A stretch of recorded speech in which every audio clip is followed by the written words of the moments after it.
development program organized by IQAC of J.A.T Art, Science and Commerce College, Malegaon.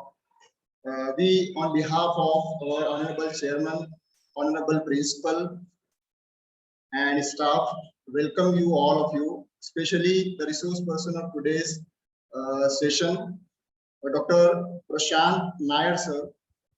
Dr. Prashant Nair is working as Vice Chairman of IQAC and Associate Professor of Computer Science and Engineering of Amrita School of Engineering, Amrita Vishwa Vidyapeetham, deemed to be University, Coimbatore, India.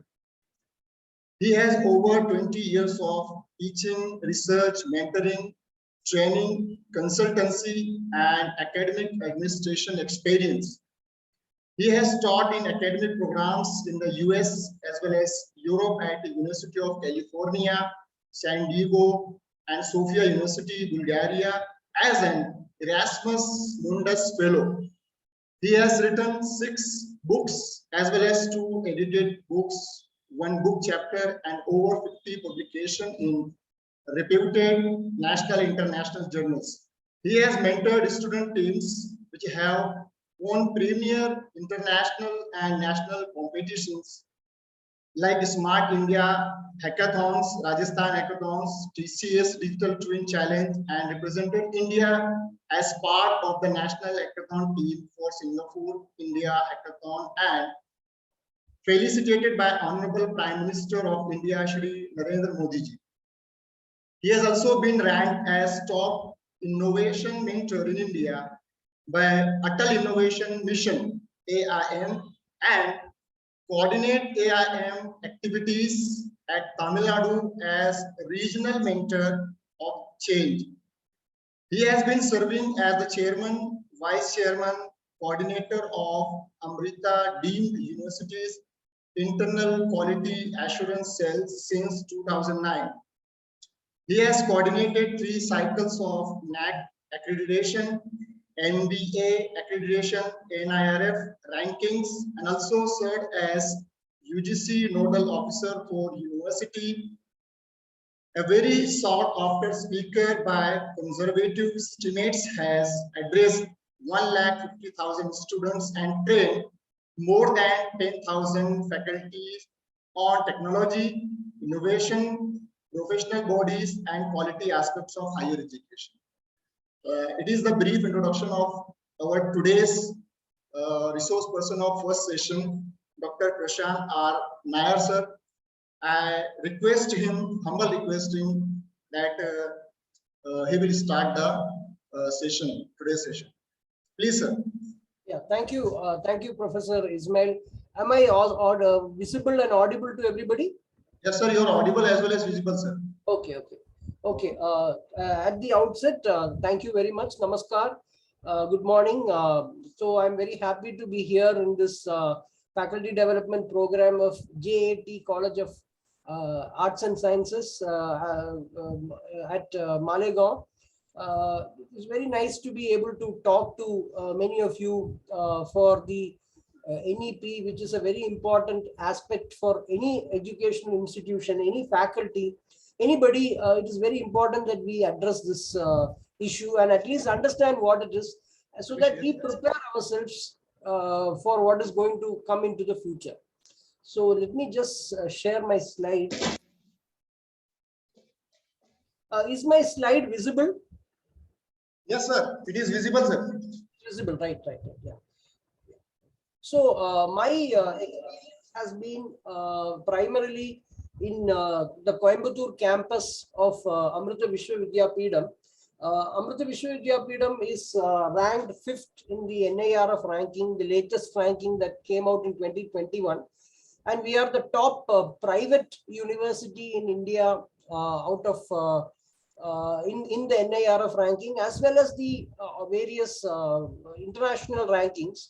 And all this has been driven by the IQAC, or the Internal Quality Assurance Cell, which has been coordinating all the compliances, accreditation, ranking. We have completed 3 cycles of NAAC, and the last cycle, which finished in August 2021, we got A++ grade with 3.7 CGPA. And this is a very big university. We are headquartered in Coimbatore in Tamil Nadu, but we have campuses in Chennai, in Tamil Nadu. In Kerala, we have it in two places, that is Cochin and Amritapuri, which is near Kollam.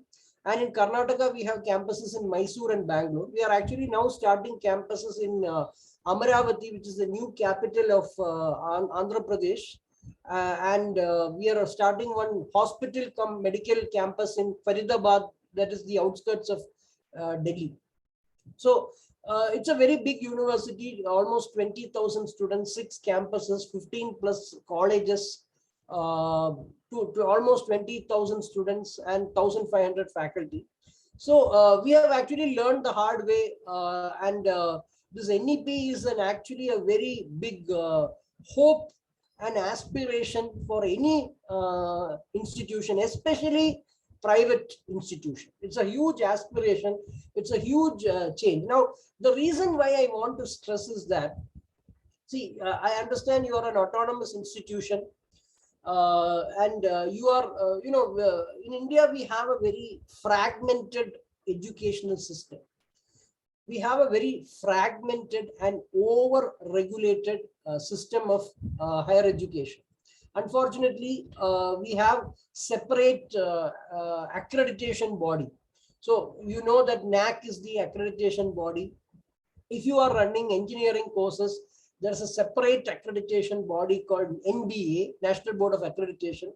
If you're running an MCA program, you may be required to do a accreditation by NBA. If you're doing an MBA also, you may be required to do. So separate accreditation body, separate rankings body, NIRF ranking, there are international rankings, QS, Times Higher Education, and so on. Separate statutory body.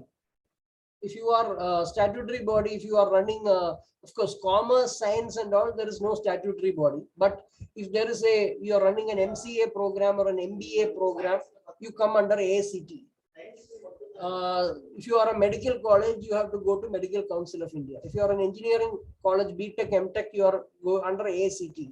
If you are running a B.Ed college, then you have to come under the statutory body known as NCTE, National Council for Teacher Education.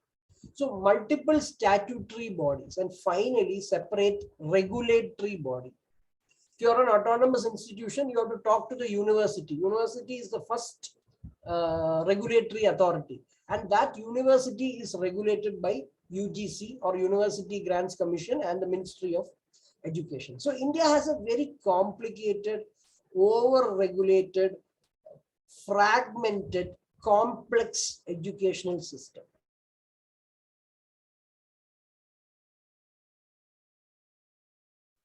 I got muted. Yeah, separate accreditation body, separate ranking body, separate regulatory bodies, separate statutory body. So in such a situation, it is the NEP comes as a huge, what should I say, a magic mantra, so as to speak, because the NEP promises to change that, change this over regulation into a single nodal agency for higher education, where all the statutory regulatory mechanisms are completely subsumed. So what I'm trying to say is that it is a huge promise, it is a huge aspiration, it is a huge vision, and each and every private institution will be very thankful if the provisions of the NEP 2020 are maintained, are executed. It may take some time because it's not a very easy thing. It's a vision document. Now, if you see the slide is not moving. If you see the evolution of the policy for education, it is not that it has happened in 1 day or 2 days. It has been happening for the last 70 years of independence. Multiple commissions on education have given their suggestions. These suggestions have been collated, have been curated, have been analyzed, and many policy decisions have happened over the last 70 years of independence. And this NEP also has come through a lot of deliberation. And you have to actually thank all the governments in the past for this, because it's not that it just came from one day. Every committee has added some sort of inputs into the national education policy. It's an evolving policy. Reforms have happened, every single thing. Even in the last government, the National Knowledge Commission, I'm talking of the government before this government, the National Knowledge Commission came with a lot of excellent recommendations, and those recommendations have found its entry into the new education policy also.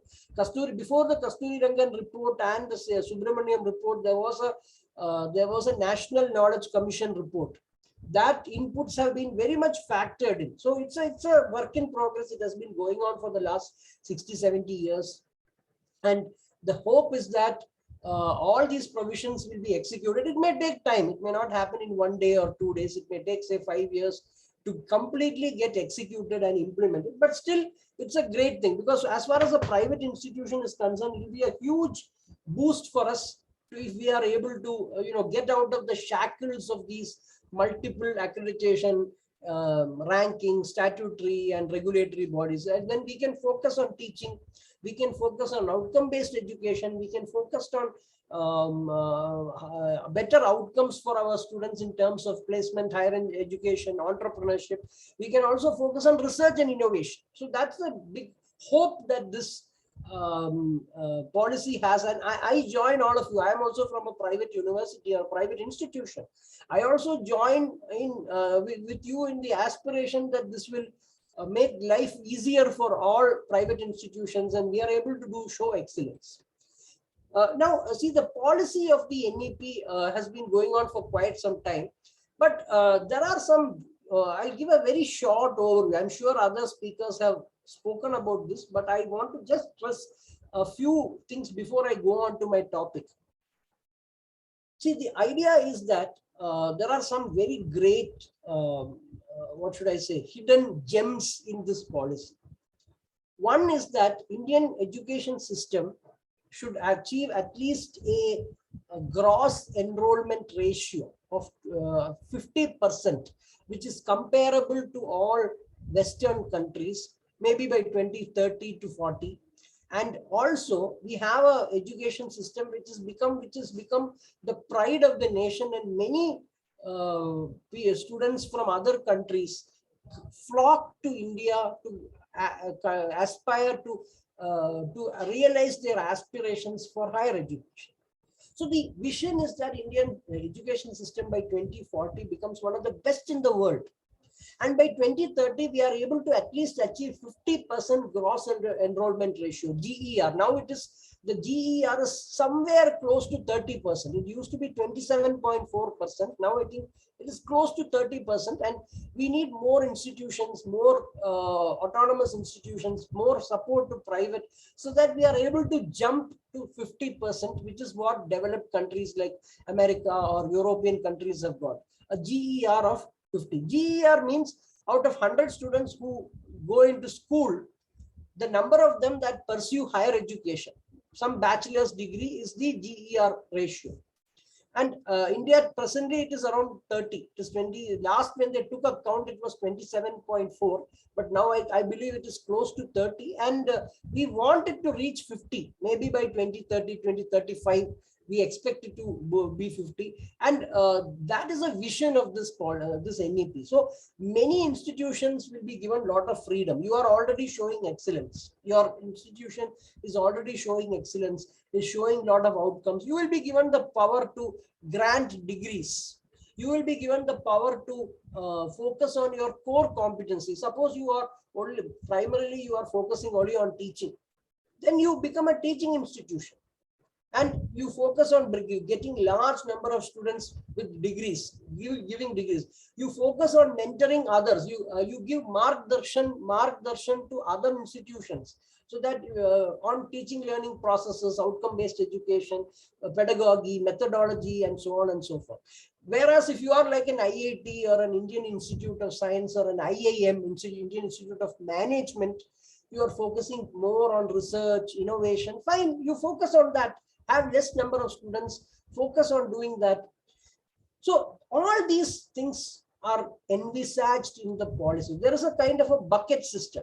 Okay, you focus on your core strength. Now the core strength will be, you can be a research intensive institution focusing primarily on research and less of teaching. You can be a teaching intensive university or an institution focusing more on teaching and little of research. All autonomous good institutions with accreditation and good ranking can start awarding degrees. You can start a lot of multidisciplinary innovation universities. In India, unfortunately, there is a big problem that we need interdisciplinary studies. Engineers will live in their own world.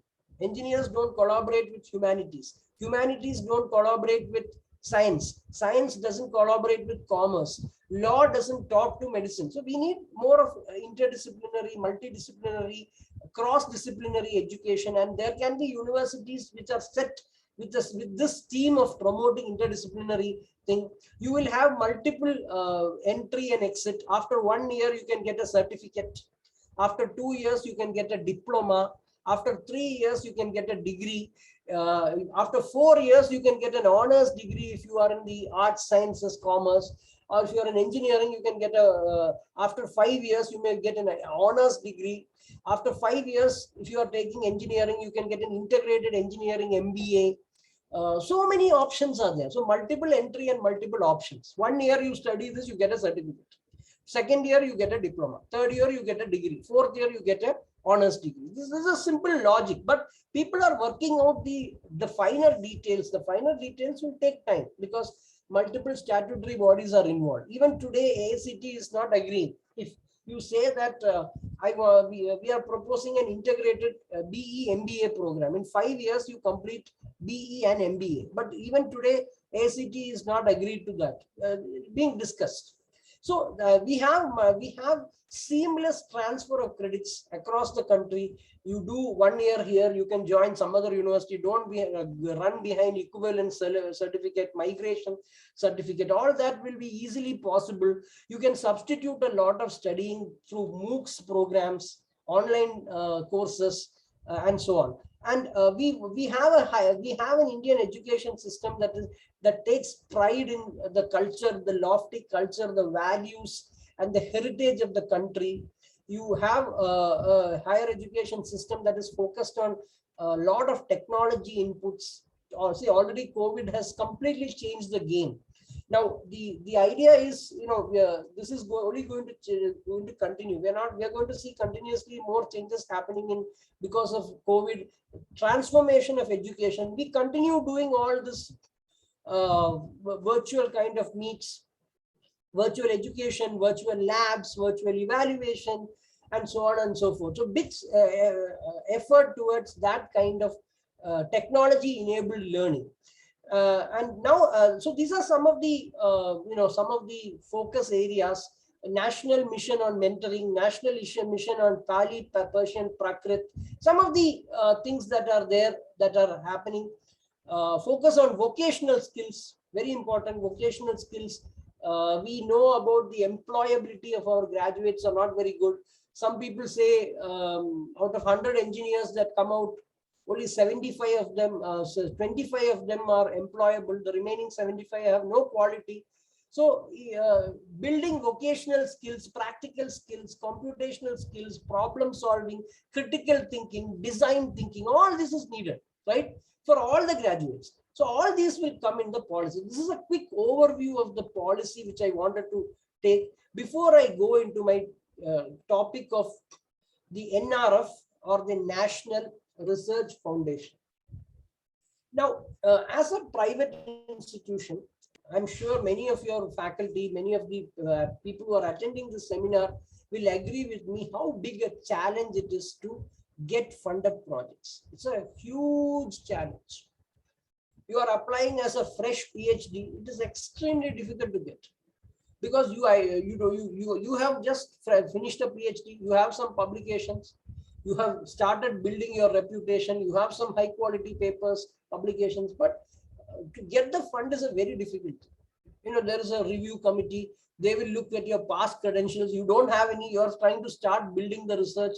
So it's a big challenge. Every private university, college professor tells me how difficult it is to get funded projects. And we have to run from pillar to post for securing these kind of projects. I think everybody will agree with me. Now, a lot of these issues will be sorted out as a result of this NEP. The NEP envisages a single window system for research. Now, if you are into social sciences, you apply for funding to ICSSR, Indian Council for Social Sciences Research. If you are into medicine, you focus on just 1 minute.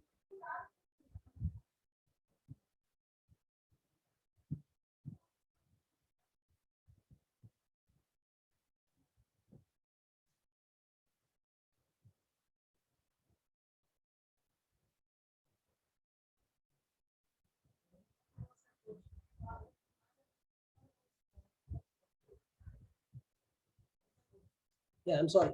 So, as I mentioned, you will focus, focusing on research, depending upon your system is like that. You know, you apply, if you're in social sciences, you look to ICSSR. You are focusing on medical ICMR. If you're in engineering, you go into DST or DL. You're in biotech, DBT. So it's a big challenge. Same way, industry has a lot of problems. Industry has a lot of issues.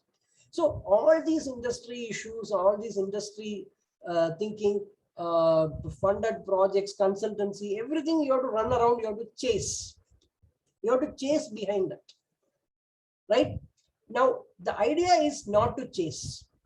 Everything is available in a single window system.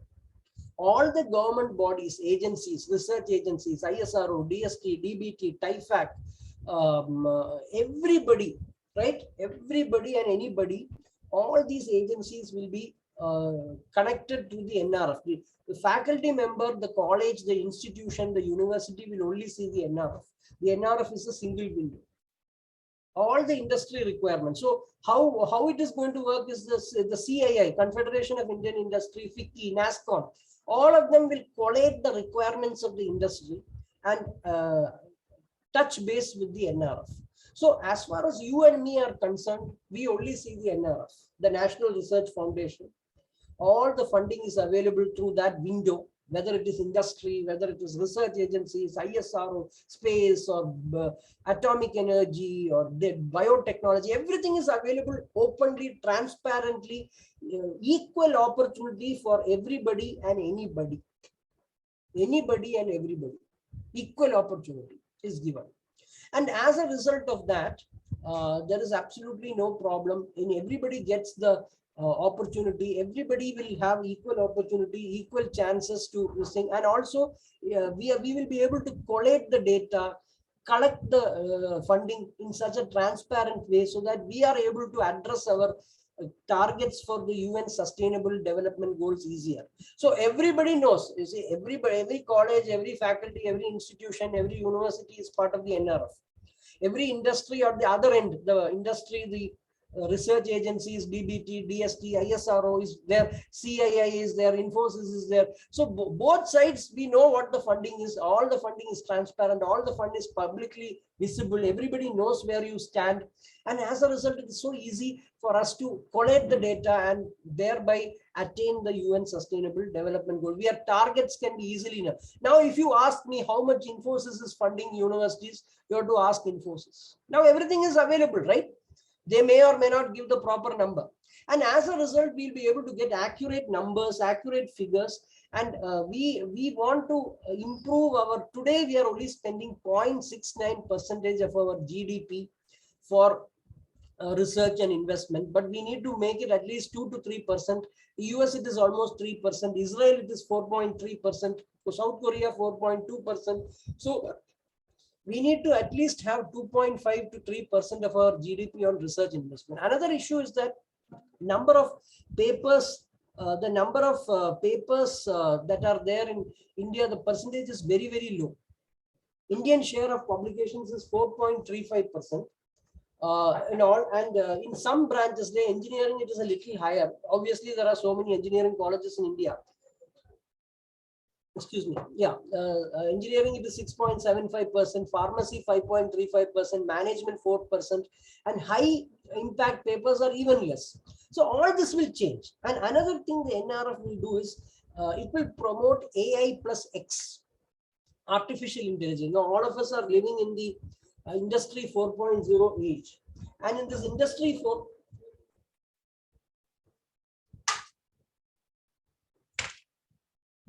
The industry 4.0 age, it is AI is ruling the roost. Anything and everything is enabled by artificial intelligence. AI plus X, X can be anything. X can be AI, artificial intelligence plus X can be law. X can be commerce, X can be physics, X can be cultural culture, X can be in, Sanskrit, X can be anything and everything. So AI is completely transforming education. Any field you take, AI is there. So we will move to a pattern where AI plus X, X can be anything, any field, whether you are in Sanskrit, whether you are in culture, whether you are in Ayurveda, whether you are in cardiology, whether you are in computer science, everything will be impacted by AI. And that will be the goal of the NRF, the National Research Foundation. Again, the NRF will also be independent of government. It will have its own agency. It will be free and fair, equal opportunity for everybody. It will fund all kind of research. So you are, as a faculty, as a researcher, you only see NRF. You are not seeing ISRO, DRDO, DBT, or Infosys, or Wipro, or Caterpillar. You only see the NRF. So this is a huge change that is going to transform the research and innovation ecosystem in India. And India will move towards a knowledge society wherein there is every aspect is impacted by AI. There is multidisciplinary, interdisciplinary, cross-disciplinary connections. Technology is used to preserve the lofty culture, the values, the heritage, the languages of India. And full technology enabled this thing so as to bring quality and improvement in the knowledge society. So this is a huge provision, and this is going to completely change the game for people like us, private universities. See, if you are in an IIT, it is easy to get money funding, but for us and you and me, it is very difficult.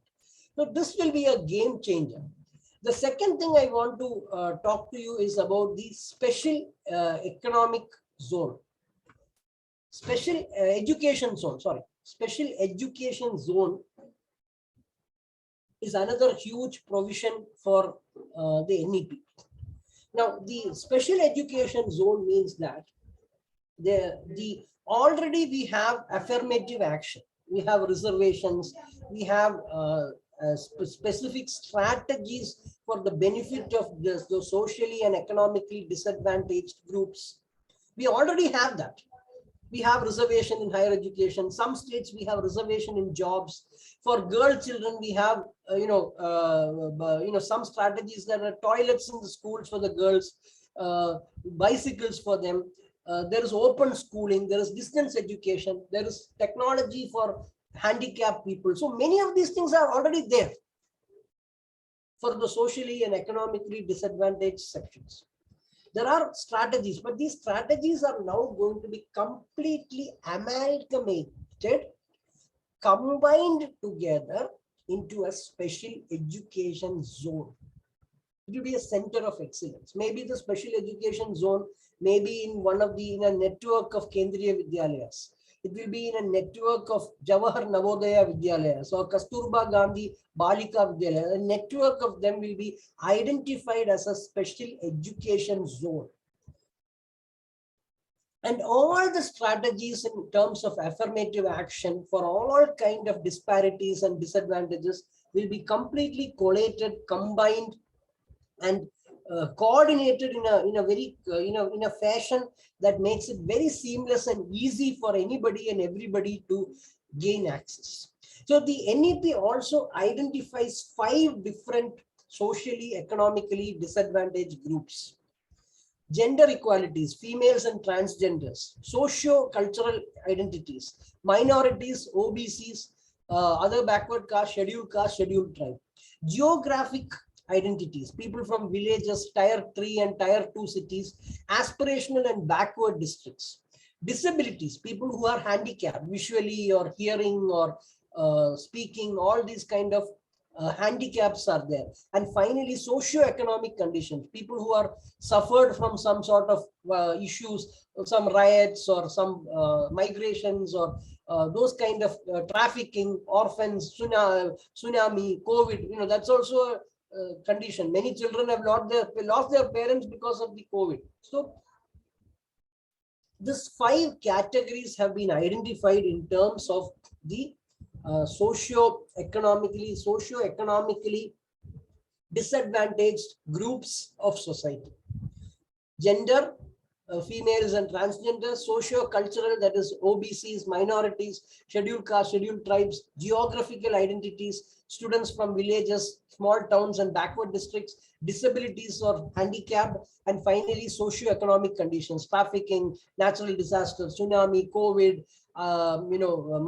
migrant labors, all this. So there will be this special education zone will be identified in a Kendriya Vidyalaya or a network of Kendriya Vidyalayas or a network or a cluster of JNVs or Jawahar Navodaya Vidyalaya. They will be combined together, and when they are combined, there will be a special focus. There will be all huge funding.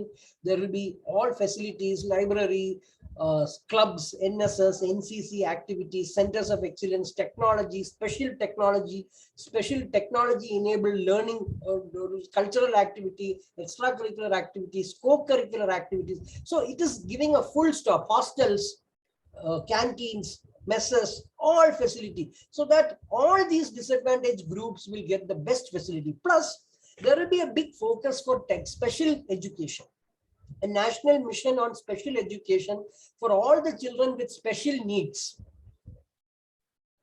people who are handicapped, for visually impaired people, braille,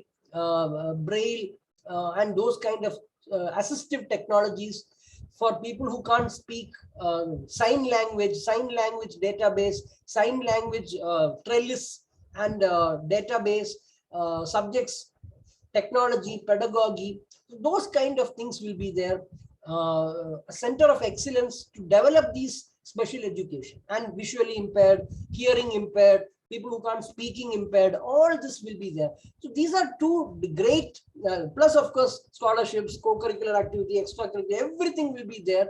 So these are 2 amazing provisions, this special education zone and the NRF, the National Research Foundation, which are going to be game changers, and everybody is going to be impacted in terms of the higher education and so on. So the moral of the story is that we are going to have a huge change because of this NEP.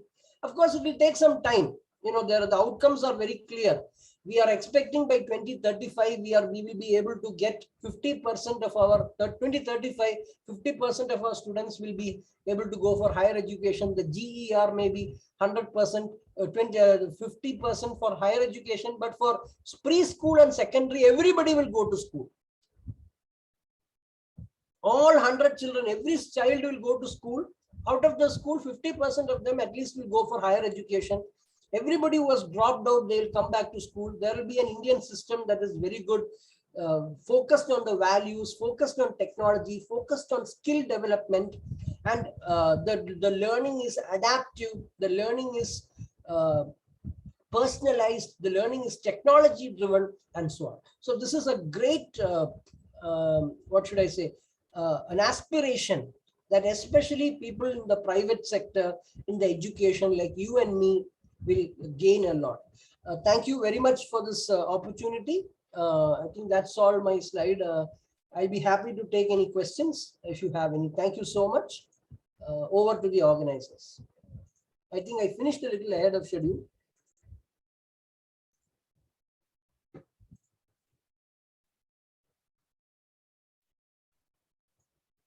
It was really very valuable session of yours.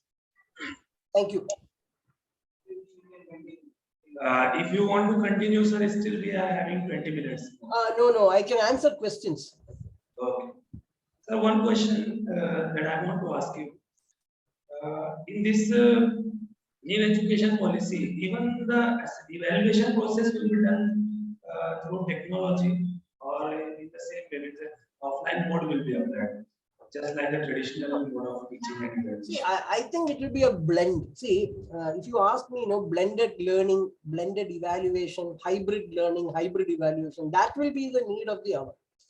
See, we cannot completely wish away the teacher. The teacher will still be there. The teacher will be there. We cannot say, okay, goodbye, teacher. No, teacher will be there, but the teacher will be more of a facilitator of learning. So it will be a blend of physical and virtual. So I'll give you an example. I'm sure J.A.T, Arts and Science and Commerce College, during the COVID period, you will have seen that your students' marks have increased like anything. Am I right? Yes. Why? Because they're probably, some of them are at least doing some kind of academic dishonesty, some cheating and all. So now that will change. We will be having better tools to find out whether they are doing any cheating. So it will be a mix of all. Now, the physical listing of the teacher will never be. The teacher will be there. The teacher will be evaluating. Only he may use tools to aid and facilitate and improve the evaluation. Beyond that, I don't see the role of the teacher is definitely going to be there. But a teacher will have to be a little more technology savvy. That's all. We should understand that technology is a very good servant, not a master. Technology is an excellent servant. Don't make the technology your master. You be the master and use the technology like a servant, and that will help you like anything. See, with so many tools, I'm sure we are writing research papers. 20 years back, I remember, I had to go to some other library to get journals. Now everything is available on my iPhone. So technology is very good, and the quality of papers, everything has improved. Yes, definitely. Everything has really improved. And we are having the technology at our disposal in the best way as compared to the last times. So, sir, besides these few questions, there is no other question.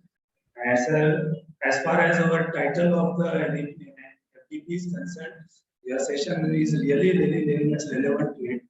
And you have thrown light on all the aspects of NEP that are very much important for institutions like us to know.